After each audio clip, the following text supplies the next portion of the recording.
중창이 7명 나왔어요. 성경에서 7이라고 하는 숫자는 완전하다라고 하는 거예요. 모자람이 없다, 합격이다라고 하는 그런 의미가 있습니다. 네, 그렇다고 7명만 계속 고집하지 마시고요. 더 많이 하셔도 되겠습니다. 네, 오늘 우리가 본문 말씀을 보시면 오늘 말씀의 제목을 기억하시는 삶 이렇게 잡았습니다. 오늘 1절 말씀을 보시면 기억하사라고 하는 단어가 나옵니다. 이 기억한다라고 하는 이 단어는 그 히브리어로 자카르라고 하는 그런 동사에서 나왔는데, 이 자카르라고 하는 동사는 뭐냐?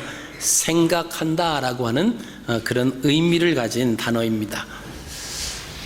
우리가 흔히 생각하기를 기억한다라고 하는 그 어감은 어떤 생각을 떠올리는, 그래서 이제 그때의 어떤 사건, 그때에 만났던 그 사람을 내가 기억한다라고 하는 그런 생각을 하게 됩니다. 그런 의미를 내포하고 있는데, 이 히브리 사람들은 이 동사 민족이에요. 그래서 어떤 단어, 동사는 거기에 그냥 머물러 있지 않습니다. 과거의 말을 했더라도 그 말은 지금도 계속 움직이는 거예요. 그러니까 지금도 역사를 한다라고 하는 그런 의미가 담겨져 있습니다. 그렇기 때문에 이 히브리 사람들에게 기억한다라고 하는 단어는 바로 행동과 연결되어 있다라고 하는 것입니다.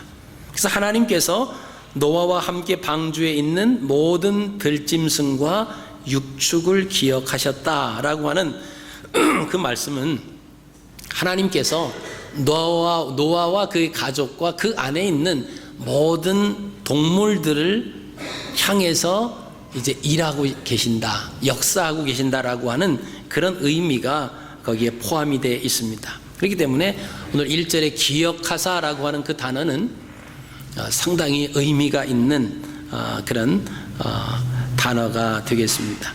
하나님께서 노아를 기억하셨기 때문에 일하셨던 그 내용들이 오늘 본문을 통해서 한 3가지 정도 나옵니다. 첫째는 이제 8장 1절입니다.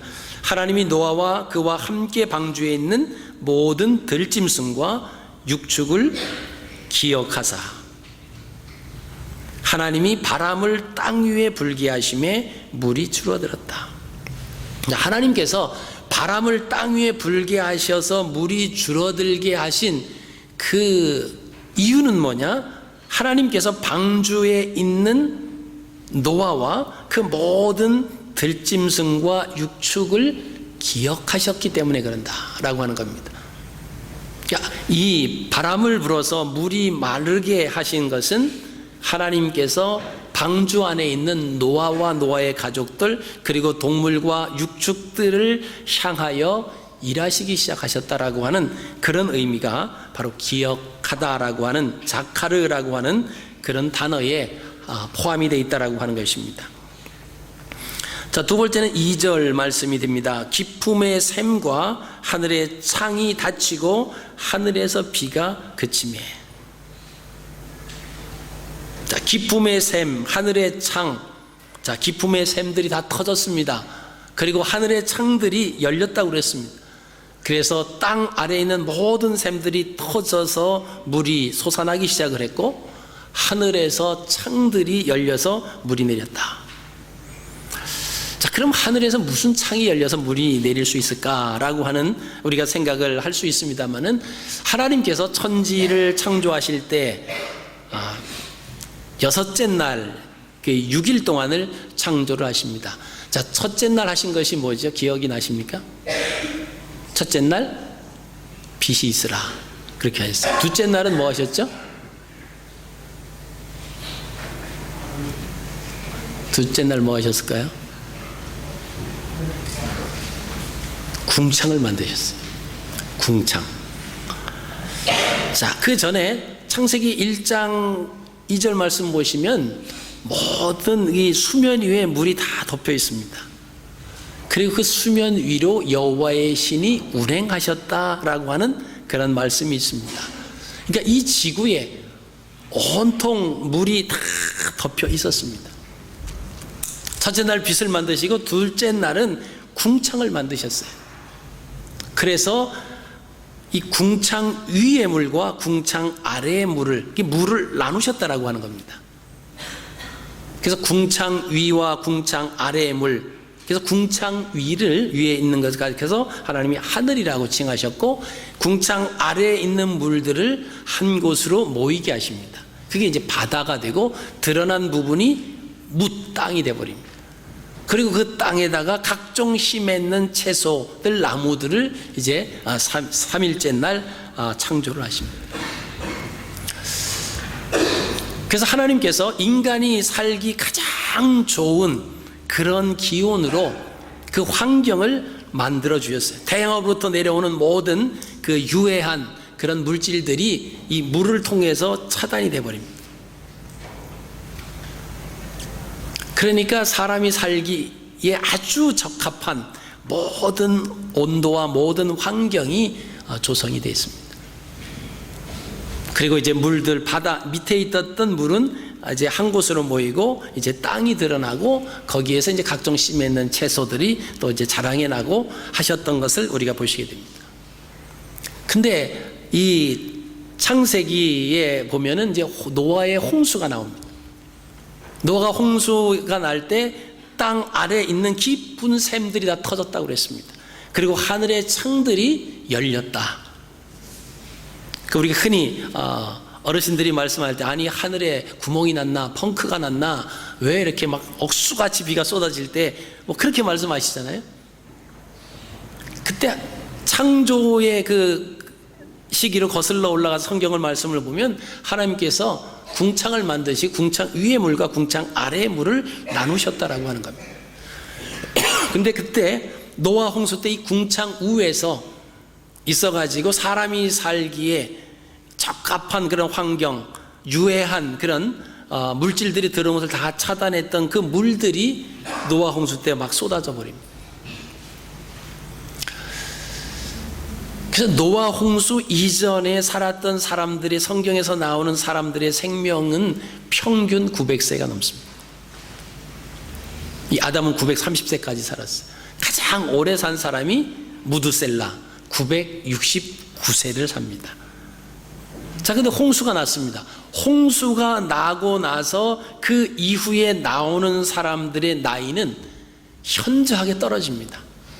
평균 400선에서 떨어졌다가 평균 200선으로 떨어져 내리는 그 현상들이 자꾸 일어납니다. 오늘 창조에 대한 말씀을 제가 드리려고 한 것은 아니고, 자, 깊음의 샘과 하늘의 창이 이제는 닫혔다, 비가 그쳤다라고 하는 것입니다. 자, 이 일도 노아와 그 방주 안에 있는 모든 육축과 동물들을 생각하사, 그래서 하나님께서 짝하르 하셔서 일하고 계셨다라고 하는 그런 의미가 포함이 됩니다.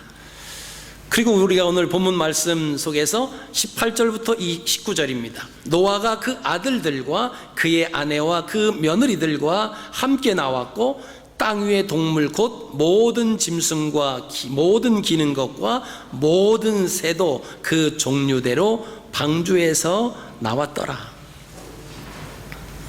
하나님께서 노아와 그와 함께 방주에 있는 모든 들짐승과 육축을 기억하셨기 때문에 방주에서 나오게 하셨다라고 하는 것이죠. 그냥 우리 생각으로 기억만 하신 것이 아니라 일하셨다라고 하는 겁니다. 하늘에서 창문이, 그 하늘의 창들이 닫히게 하고 비를 그치게 하셨고, 또 이 지면에 내렸던 그 물들이, 하나님이 바람을 땅 위에 불게 하셔서 물들이 마르게 줄어들게 하셨다라고 하는 거죠. 그래서 그 방주에 있던 모든 사람과 들짐승, 또 이 육축들이 다 나오게 됐다. 자, 하나님께서는 노아의 어떤 삶을 기억하셨기 때문에 노아에게 이런 은혜를 베푸셨을까라고 하는 것입니다. 우리가 거기에 대한 평가는 우리가 창세기 6장 9절 이하의 말씀에 보면 그 해답이 거기서 나옵니다. 이것이 노아의 족본이라. 노아는 의인이요 당대의 완전한 자라. 그는 하나님과 동행하였으며. 창세기 6장 9절에 노아에 대해서 이렇게 기록을 해놨습니다. 이 노아의 삶을 우리가 크게 세 가지로 구분해서 우리가 그 평가된 것을 생각을 해볼 수가 있습니다. 첫 번째는 노아는 의인으로 평가가 됐다, 이렇게 말씀을 합니다. 창세기 6장 2절 말씀을 보면 노아 시대의 상황이 어떠한 상황이었는가를 말씀을 해 줍니다. 당시 사람들은 자기들이 좋아하는 모든 자로 아내를 삼았다.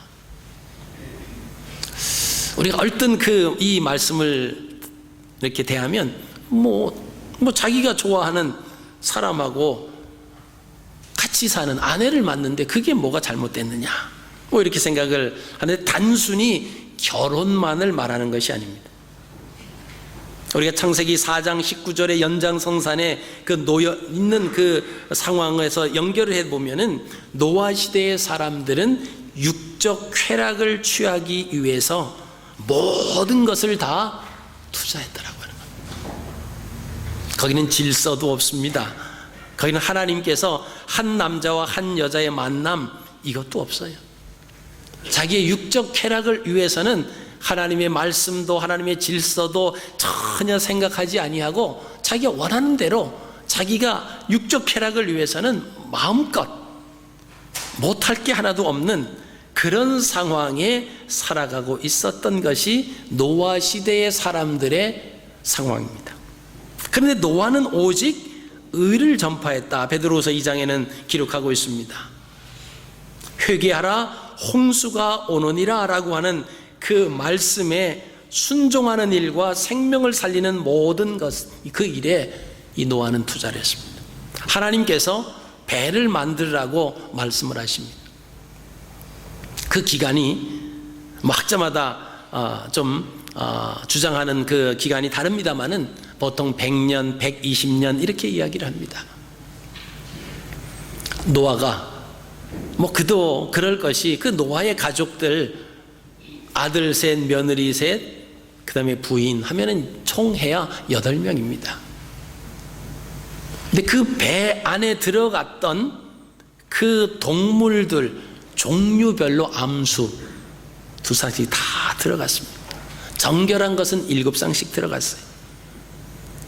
그리고 그 동물들이 먹을, 그리고 노아의 가족이 먹을 양식들도 그 배에 실었습니다. 그리고 그 배를 3층으로 구조를 해서 지었습니다. 자, 오늘날도 우리가 한 배를 만들다라고 했을 때 그 배가 얼마만큼 크느냐 사이즈에 따라서 고도로 발달된 그런 모든 그런 기구를 동원해서 배를 만든다라고 할지라도 시간이 오래 걸리죠. 여러분, 그 당시에 나무를 베다가 그 나무 사이에 물이 들어오지 않도록 역청을 발라서 이렇게 나무를 엮어가지고 배를 만드는데 그것이 조그만 배가 아니지 않습니까?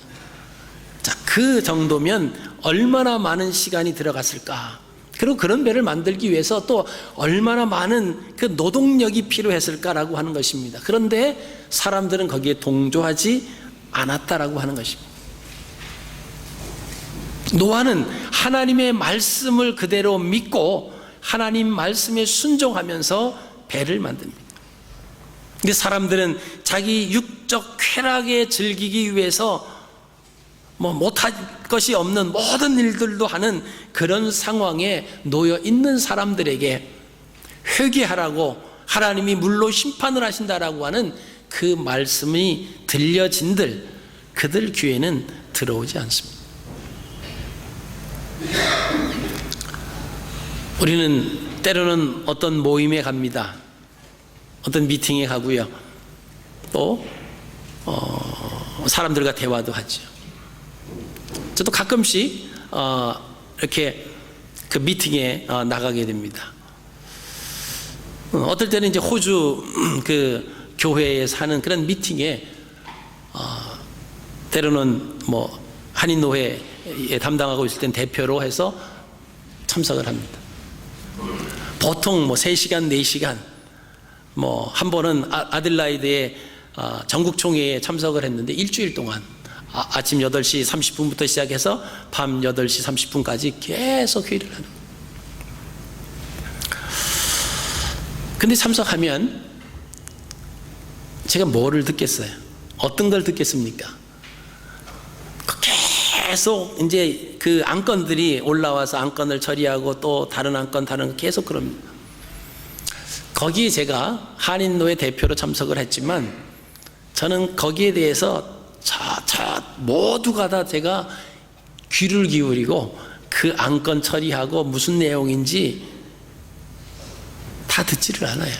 뭐 들어도 다 들리지도 않겠지만 저와 관계된 것, 노회와 관계된 것, 그 안건에는 귀를 쫑긋하고 혹시 어떻게 처리되나, 뭐 잘못되면 뭐라도 말을 해야지, 뭐 이렇게 하지만 그것이 지나고 나면 대충 이제 아젠다 그 이렇게 큰 제목들 보고 뭐 이렇게 돌아가는구나, 뭐 그러고 별로 뭐 거기서 어떤 결정이 돼도 사실은 그게 기억이 안 남아요.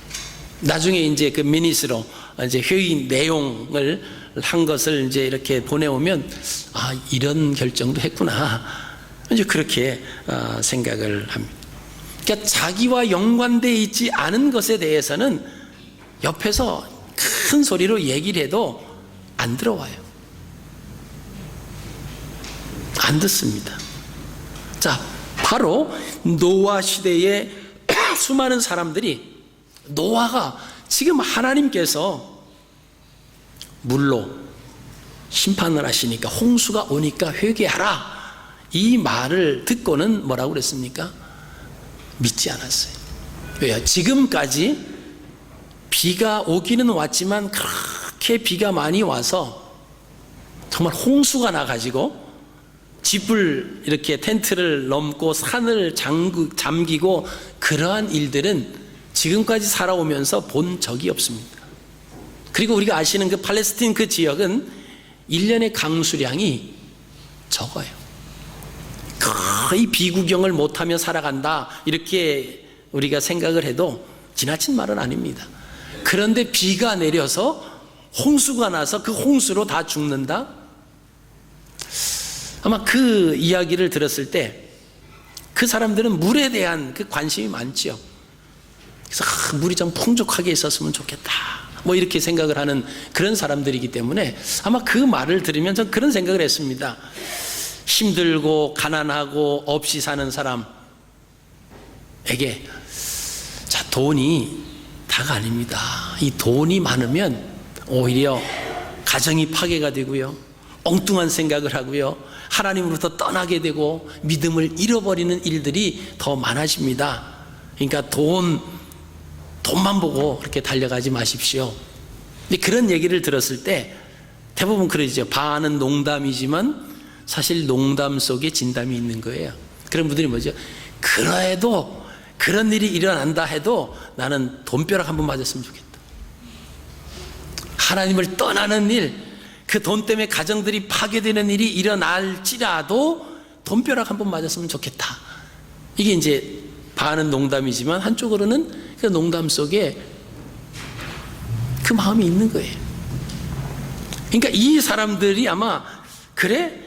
그럼 정말 비가 확 내려가지고 뭐 산이 잠기는 그런 정말 그 비가 많이 와서 모든 초목들이 이렇게 그랬으면 좋겠다. 아마 그렇게 반은 농담으로 받아들였을 수도 있습니다. 왜냐하면 그 지역이 비가 잘 안 오는 지역이에요. 그리고 물에 대해서 귀하게 생각하는 그런 사람들입니다. 근데 비가 온다는 거예요. 그래서 홍수가 난다는 겁니다. 어떤 면에서 보면 좋지 않느냐. 그러면 저수지 같은 데 물이 고이고 그러면 그 물로 농사를 짓고 더 좋지 않을까? 그러니까 이 사람들이 노아가 하는 말에 대해서 귀에 들어오지 않아요. 왜? 상황적으로 보니까 안 그렇거든요. 자, 이런 상황에서 노아도 똑같이 살아가고 있습니다. 그런데 노아는 하나님의 말씀에 순종해서 배를 만들었다라고 하는 겁니다. 하루 이틀이 아니 몇십 년이 됐다라고 하는 겁니다. 120년, 뭐 어떤 성사학자의 말에 120년 동안이 이 노아가 배를 만든 기간이다라고 하는 거예요. 여러분, 우리가 한순간 하루도 똑같은 마음을 계속 유지하기가 쉽지 않잖아요. 보통 3일이면 다 마음이 바뀌어서 작심 3일이다라고 하는 그런 말도 나오는데 3일이 아니에요. 30일도 아니고 3년도 아니고 30년도 아니고 긴 세월 동안 이 하나님의 말씀에 변함없이 그 말씀을 순종해서 배를 만들었다라고 하는 겁니다. 그러니까 하나님께서 노아를 의인으로 평가하시는 겁니다. 그리고 또 오늘 보니까 노아를 완전한 자다 이렇게 평가를 하셨습니다. 아까 완전하다라고 하는 단어 숫자가 7이라고 말씀을 드렸습니다. 이것은 하나님이 정하신 기준에 합격한 삶을 살았다라고 하는 그런 의미예요.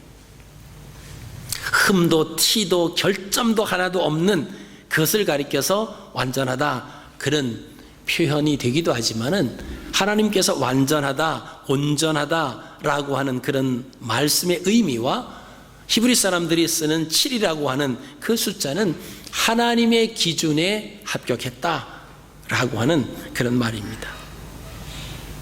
그러니까 노아의 삶이 경건의 삶을 살았다라고 하는 겁니다. 세상 사람들은 육적 쾌락을 누리며 살아왔습니다.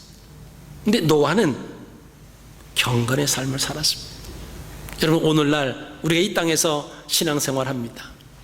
어떤 사람은 교회 나와요. 나오면서도 육적 쾌락을 위해서 사실 할 거 다 하면서 살아가는 사람이 있습니다. 그래서 주일날은 교회 나와요. 과연 하나님 말씀 안에서 의롭다고 하는 삶을, 그런 말을 들을 수 있을까라고 하는 거예요.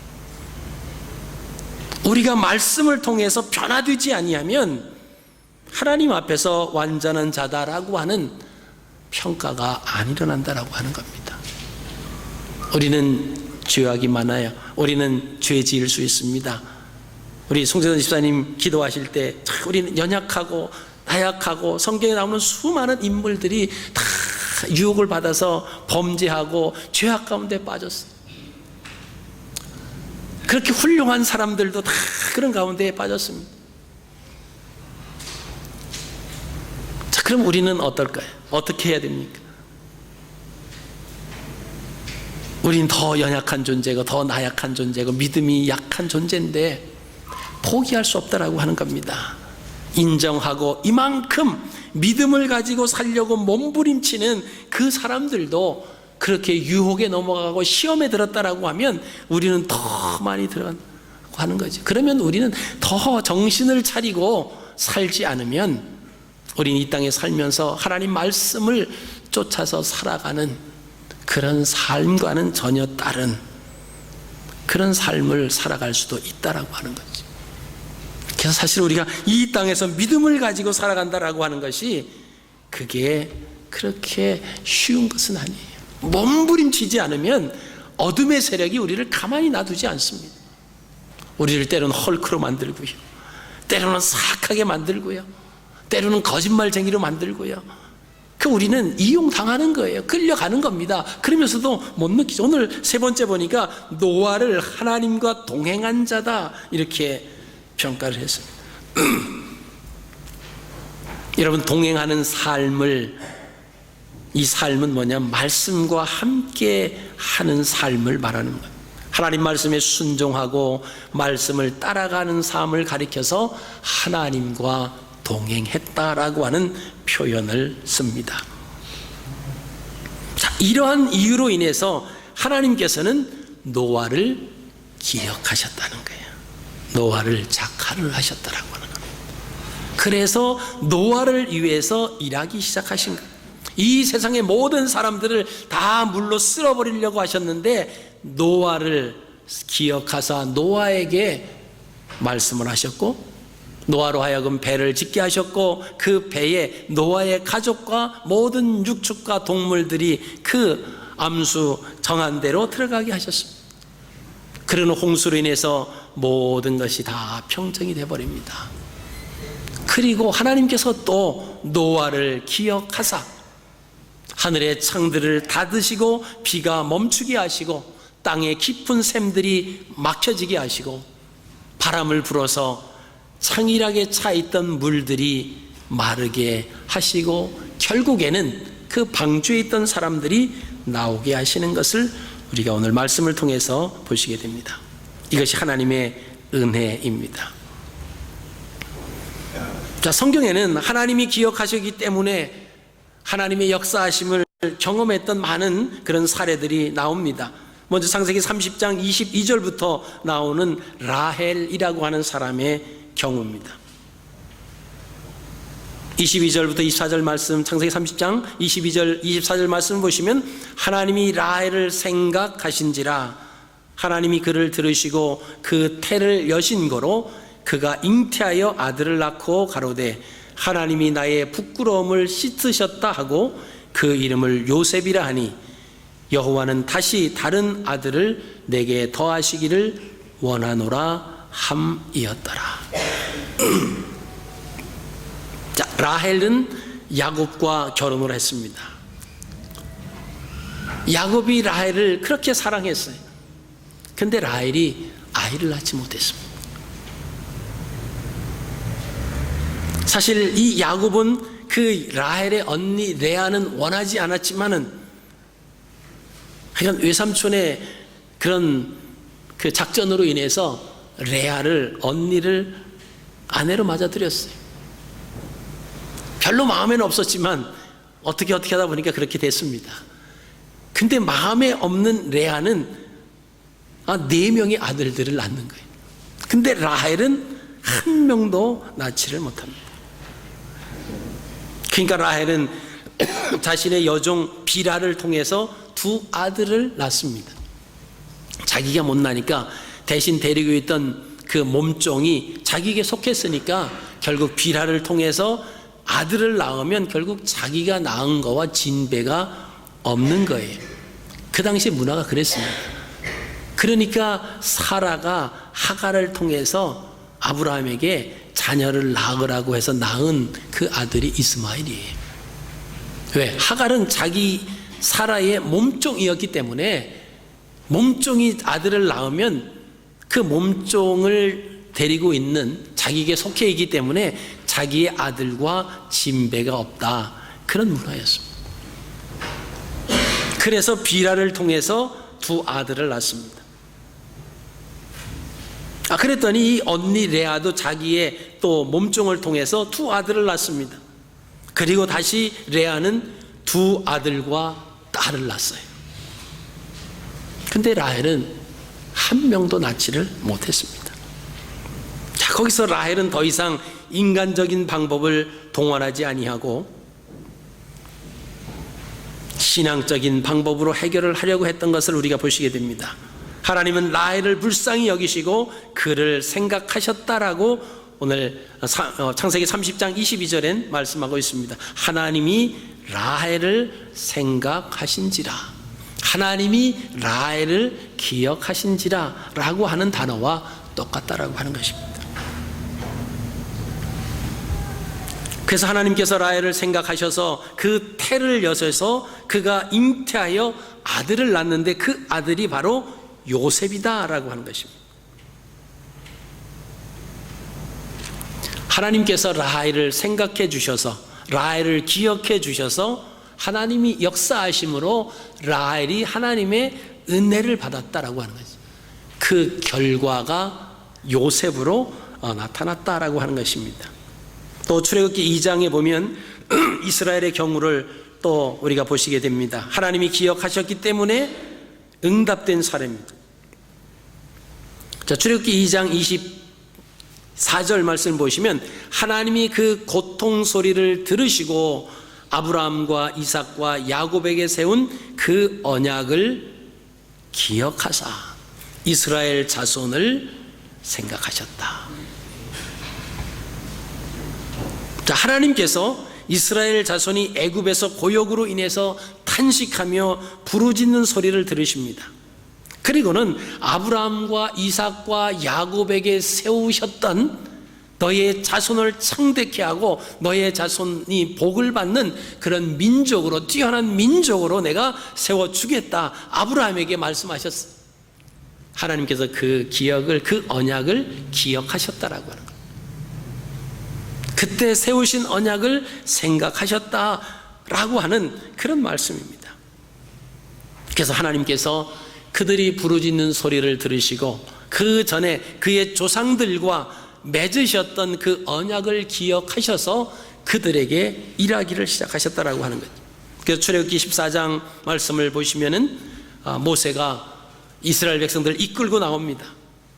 이끌고 막 나오는데 사람들은 막 그 기쁨에 들떠 있었는데 오다 딱 보니까 바다였어요. 근데 그 바다에는 큰 군함들이 이스라엘 백성들을 실어 나르려고 수백 척이 기다리고 있지 않았습니다. 근데 뒤에는 먼지를 일으키면서 달려오는 애굽의 그 철병거들을 몰고 있는 특별 그 병거 600승을 중심으로 해서 애굽 군대들이 달려오고 있습니다. 그 상황을 보면 바로가 첫 번째, 두 번째, 세 번째, 네 번째 모든 그 재앙을 당하잖아요. 근데 막 보내겠다 하다가 또 마음이 바뀌고 또 마음이 바뀌고 하다가 결국은 10번째 그 장자의 죽음이 일어나고 나서는 정말 손을 들어요. 도저히 안 되겠다. 그래서 보냅니다. 다 가져가라, 다 데리고 가라. 그러고 보내고 그냥 가만히 있었겠습니까?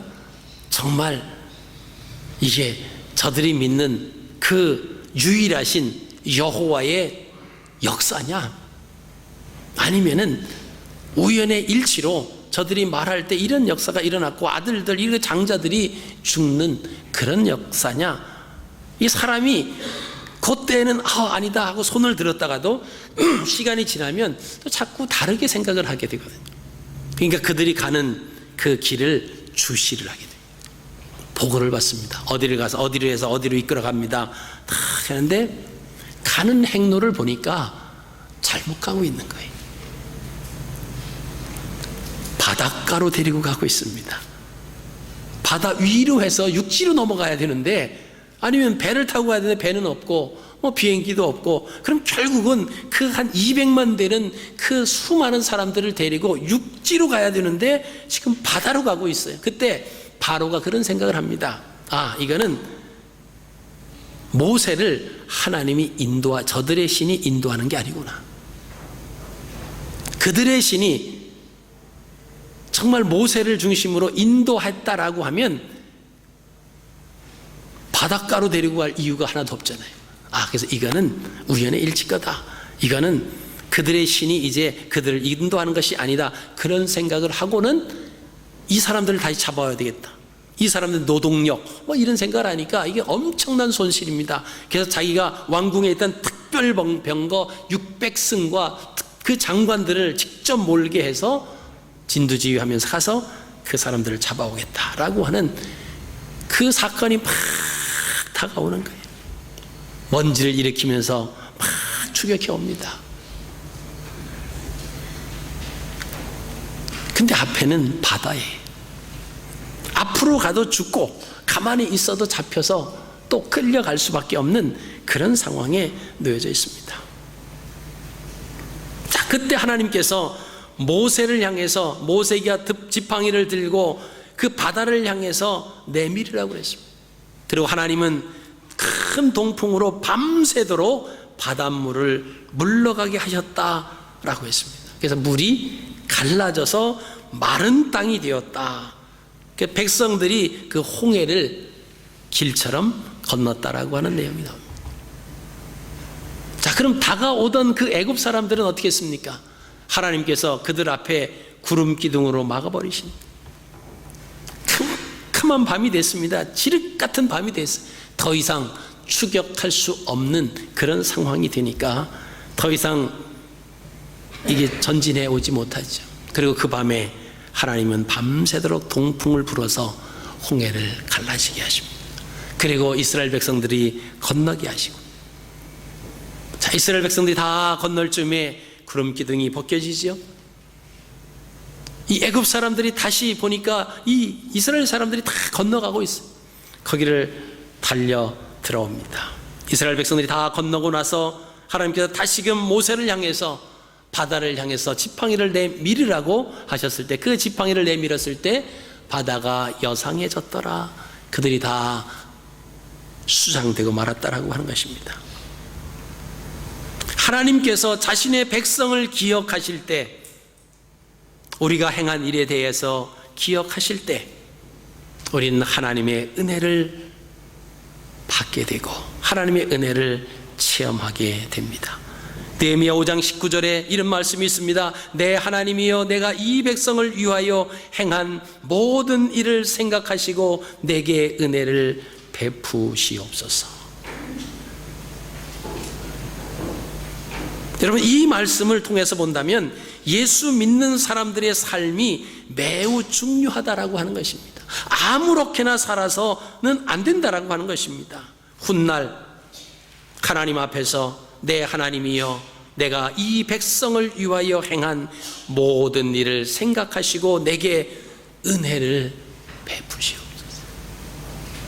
우리의 삶을 하나님 기억해 주옵소서라고 하는 그 기도입니다. 우리가 잘 아시는 열왕기상 20장에 나오는 히스기야 왕에 대한 사건을 우리가 아십니다. 히스기야 병들어 죽게 되었습니다. 이사야 선지자가 히스기야에게 다가가서 이런 얘기를 합니다. 걱정하지 마십시오. 이제 살아날 겁니다. 이제 왕위를 계속 하실 겁니다.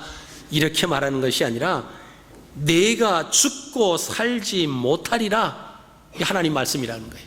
그리고는 이사야가 거기 머물러 있을 이유가 없지요. 왕에게 너 죽고 너 못 산다, 이게 이제 하나님의 말씀이에요. 그러면 선포하고 가야죠. 이사야는 떠났습니다. 히스기야가 그 말을 들었습니다. 그리고 하나님 앞에 기도합니다. 히스기야가 낯을 벽으로 향하고 여호와께 기도하여 가로되 여호와여 구하오니 내가 진실과 전심으로 주 앞에서 행하며 주의 보시기에 선하게 행한 것을 기억하옵소서 하고 심히 통곡하였더라. 히스기야가 하나님 앞에 내가 진실과 전심으로 주 앞에 행하며 주의 보시기에 선하게 행한 것을 기억하시옵소서. 이사야가 이제 성읍 가운데에서 밖으로 나가기도 전에 하나님께서 다시 이사야를 부르십니다. 히스기야에게 돌아가서 이렇게 말하라고 하시는 거예요. 여호와의 말씀이 내가 내 기도를 들었고 내 눈물을 보았노라.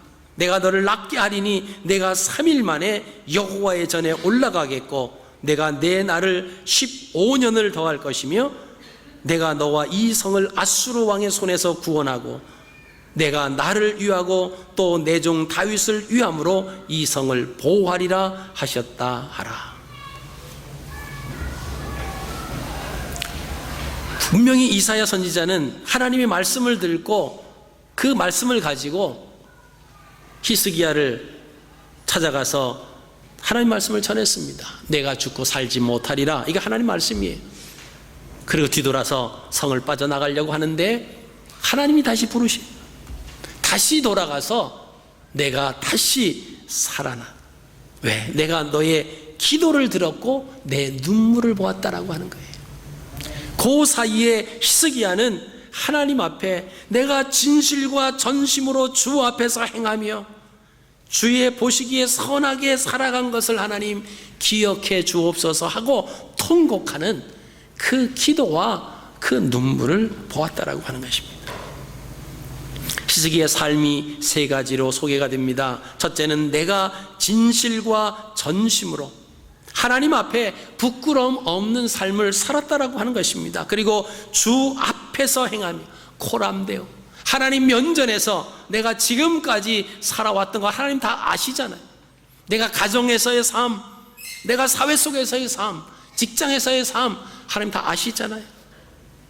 여러분, 우리가 하나님 앞에 말할 수 있어야 되는 거예요. 하나님, 다른 건 몰라도 우리 집에서 일어나는 것은 빼고 그래도 제가 선하게 살았잖아요. 그러면 안 돼요.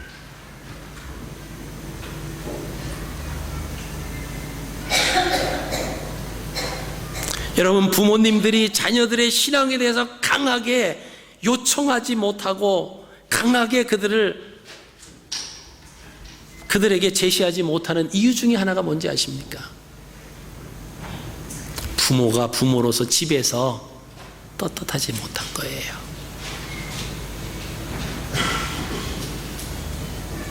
아버지가 집에서 술 마시고 담배 피면서 아들이 고등학생 됐다고 너 술 먹고 담배 피면 되느냐? 그 말 했다가 아들이 그랬어요.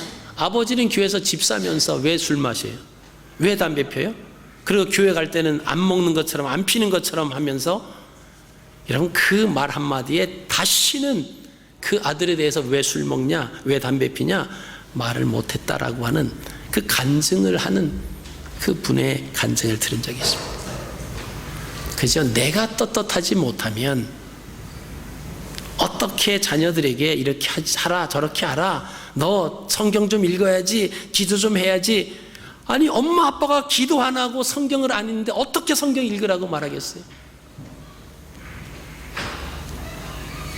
하나님 말씀에 순종해야지. 교회에서 이런 모든 온갖 불만과 불평과 그런 걸 말하면서 교회를 사랑하라고 말할 수 있습니까? 우리가 하나님 앞에서 살아가고 있다라고 하는 것을 여러분 기억하셔야 됩니다. 히스기야는 하나님 앞에 말할 수 있었어요.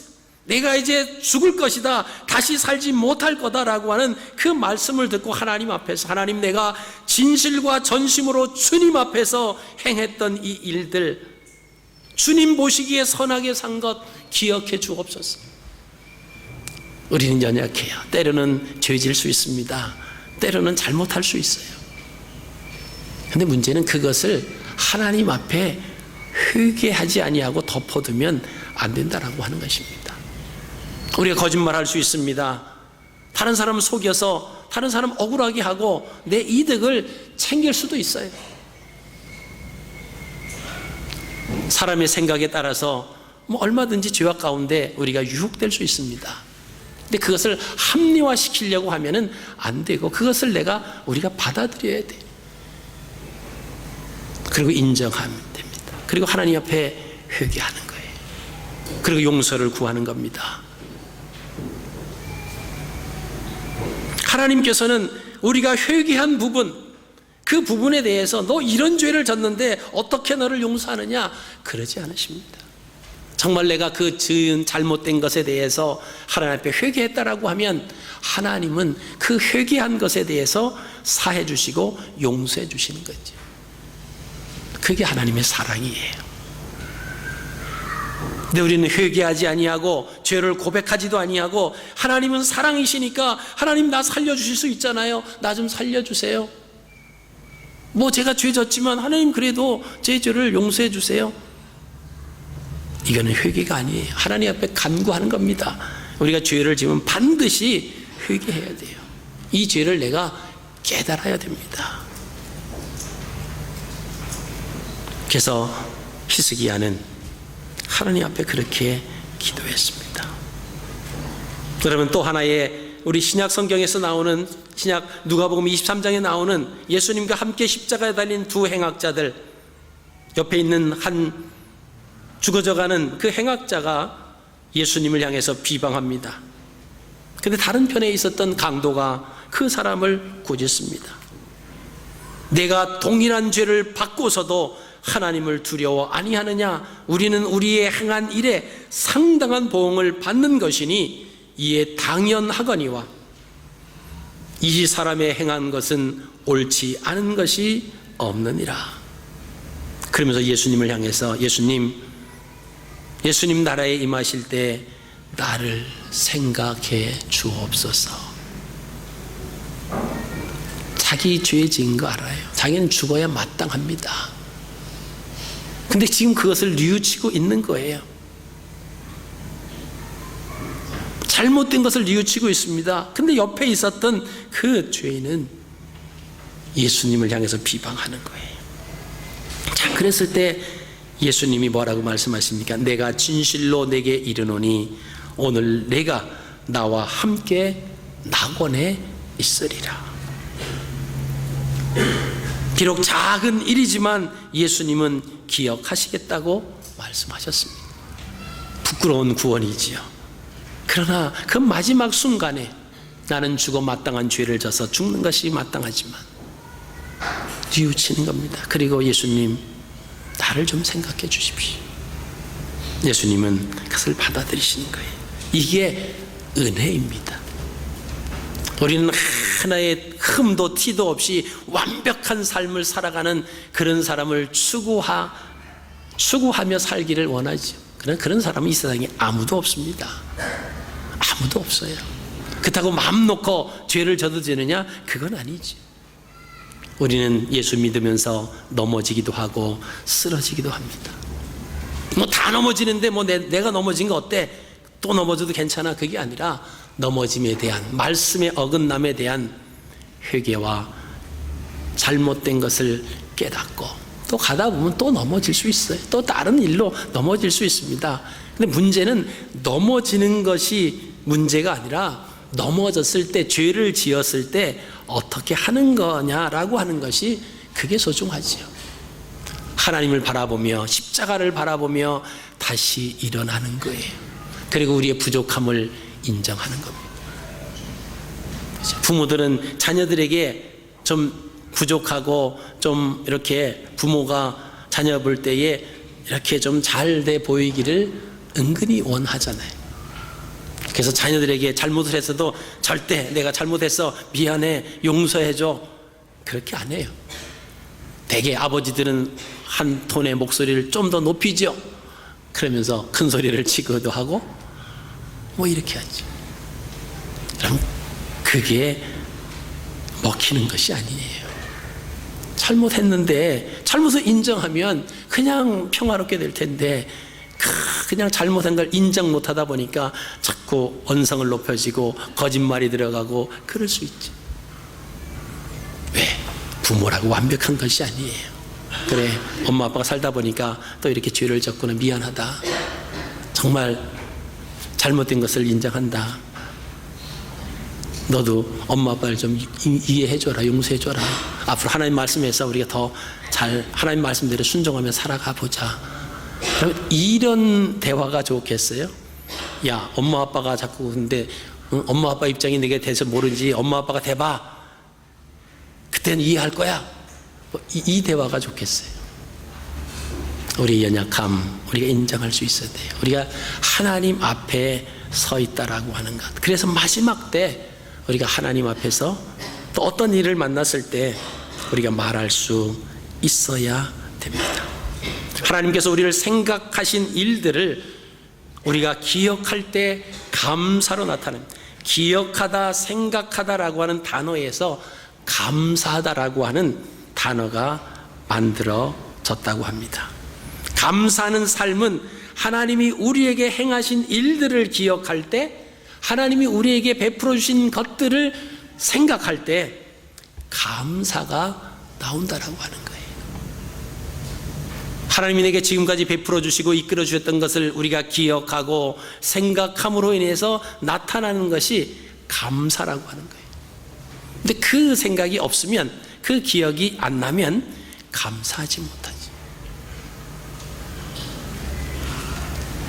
우리의 생명을 위급한 가운데서 건져준 그 사람이 함께 산다고 생각해 보십시오.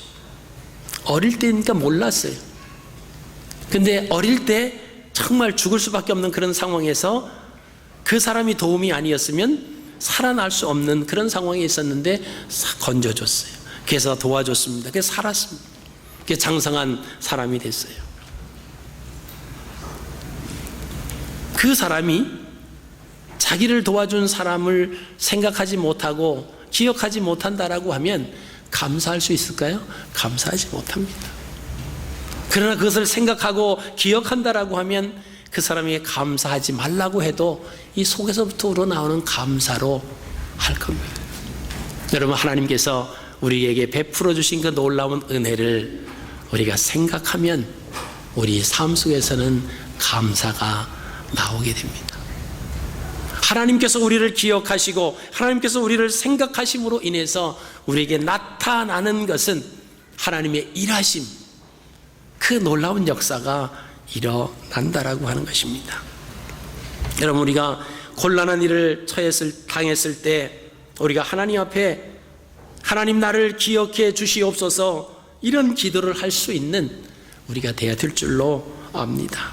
노아처럼 히스기야처럼 하나님, 내가 하나님 앞에서 전심으로 진실로 주님 앞에서 주님 보시기에 선하게 살아왔던 것을 하나님 기억해 주옵소서.